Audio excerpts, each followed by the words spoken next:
വഖഫ് നിയമ ഭേദഗതിക്ക് സ്റ്റേ നൽകാതെ സുപ്രീം കോടതി. നിയമ ഭേദഗതി ചോദ്യം ചെയ്തുകൊണ്ടുള്ള ഹർജികളിൽ നാളെ വീണ്ടും വാദം കേൾക്കും.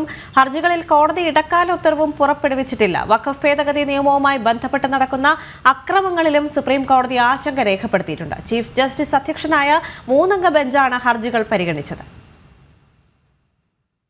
വഖഫ് നിയമ ഭേദഗതിക്ക് സ്റ്റേ നൽകാനാകില്ലെന്ന് നിരീക്ഷിച്ച സുപ്രീം കോടതി നിലവിൽ വഖഫായി പ്രഖ്യാപിച്ച സ്വത്തുക്കൾ ഡീനോട്ടിഫൈ ചെയ്യരുതെന്ന ഇടക്കാല ഉത്തരവ് പുറപ്പെടുവിക്കാമെന്ന് വ്യക്തമാക്കിയിരുന്നു. എന്നാൽ വിശദമായ വാദം കേട്ട ശേഷമേ ഇടക്കാല ഉത്തരവ് പ്രഖ്യാപിക്കാവൂ എന്ന സോളിസിറ്റർ ജനറലിന്റെ വാദം അംഗീകരിച്ച കോടതി കേസ് നാളെ വീണ്ടും പരിഗണിക്കാമെന്ന് അറിയിച്ചു. വഖഫ് ഭേദഗതി നിയമവുമായി ബന്ധപ്പെട്ട് നടക്കുന്ന അക്രമങ്ങളിലും സുപ്രീം കോടതി ആശങ്ക രേഖപ്പെടുത്തി. വിഷയം കോടതിയുടെ പരിഗണനയിലാണെന്നും ഉചിതമായ തീരുമാനമെടുക്കുമെന്നും അക്രമങ്ങൾ അസ്വസ്ഥത ഉണ്ടാക്കുന്നതാണെന്നും ചീഫ് ജസ്റ്റിസ് സഞ്ജീവ് ഖന്ന പറഞ്ഞു.